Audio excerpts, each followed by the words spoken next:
আমরা ভেবেছিলাম বিএনপি ক্ষমতায় আসার পরে তারা তাদের শপথ নেওয়ার আগেই যে অরাজক পরিস্থিতি সৃষ্টি করছে, আগামীর বাংলাদেশে তারা কিভাবে তারা এই বাংলাদেশকে নেতৃত্ব দিবে তাই নিয়ে আমাদের সন্দেহ হয়।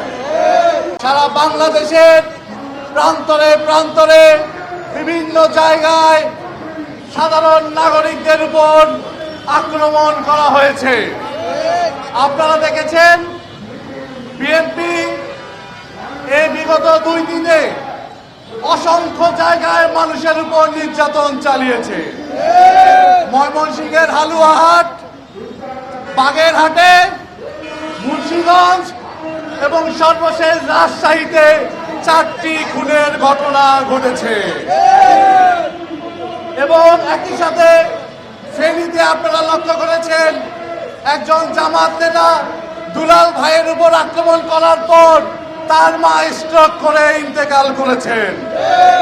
সারা বাংলাদেশের বিভিন্ন জায়গায়, দিনাজপুরে জামাতে ইসলামীর একজন পোলিং এজেন্ট হিসেবে দায়িত্ব পালন করার কারণে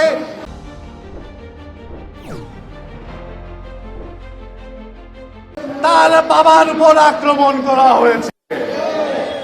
কুড়িগ্রাম থেকে শুরু করে ফেনীতে, ঢাকায়, বিভিন্ন জায়গায় বাংলাদেশ জামাত ইসলামী থেকে শুরু করে যারা স্বতন্ত্র প্রার্থী ছিল তাদের সমর্থকদের উপর অন্যায়ভাবে অত্যাচার নির্যাতন করা হয়েছে।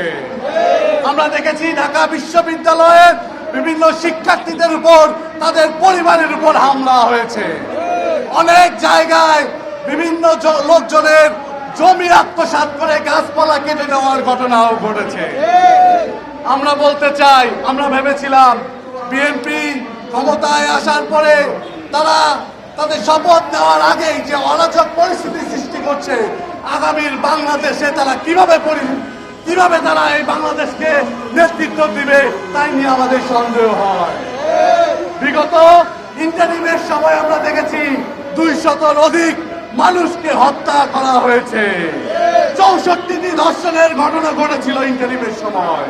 এমনকি নোয়াখালীতে হাতিয়ায় শাপলাকলিতে ভোট দেওয়ার কারণে একজন বোনকে ধর্ষণ করা হয়েছে।